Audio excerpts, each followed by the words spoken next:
this is the PCB for the microclock. This is actually one that's bad, meaning that there's an error on the board somewhere and we won't be able to send it out. I think that one of the things that people often look for with a clock, and we wanted to make something that was inexpensive because we knew it wasn't expensive to produce something that sounded good. It's just a matter of what are the right corners to cut. So in this case, we used a little Hammond BB chassis, which is similar to a guitar pedal chassis because it's got excellent RF shielding, which means it keeps everything inside and doesn't leak out and interfere with your TV or whatever. We don't have a display on it. We don't have any power indicator lights. Nothing that we felt would artificially exaggerate the price. And yes, people have told us, I wish it had this, I wish it had that, but the goal was to try to design something as good as we could design it while keeping the price down. The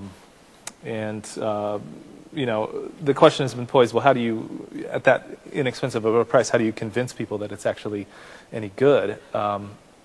And it's interesting for us, because we're so small, it actually works out well. It's kind of the opposite of the traditional economics model. You'd think, well, if it's cheap and there's a lot of demand for it, you're going to have a saturation or a huge amount of people are going to purchase the product. But in our case, I think people tend to stand back from it because they think, well, there's no way that it could be that good and that inexpensive.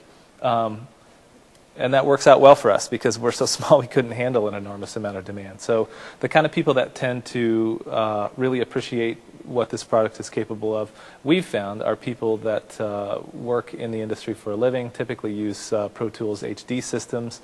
We find at first they're skeptical. They don't believe that it really can make any difference. And then once we play it for them, they're just unbelievably impressed. We weren't really trying to emulate something, and it's funny because we actually did take a look at some of the other stuff on the market, and I don't want to mention the manufacturers' names, and not because we wanted to pirate their design in any way, but we wanted to see, well, okay, what are these people doing? How are they approaching it? And it was funny because we found that a lot of times they were intentionally misusing a component in order to exaggerate a certain sound.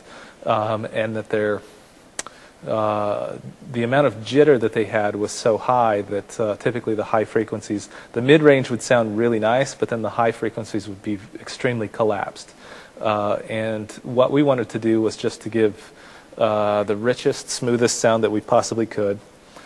So we, again, going back to the sort of crystals that we use, and the sort of noise suppression techniques we employ, there's no hint of graininess. There's just a nice fat mid-range, lots of low-end extension, a real smooth high, and we think it outperforms a lot of the other stuff on the market. So.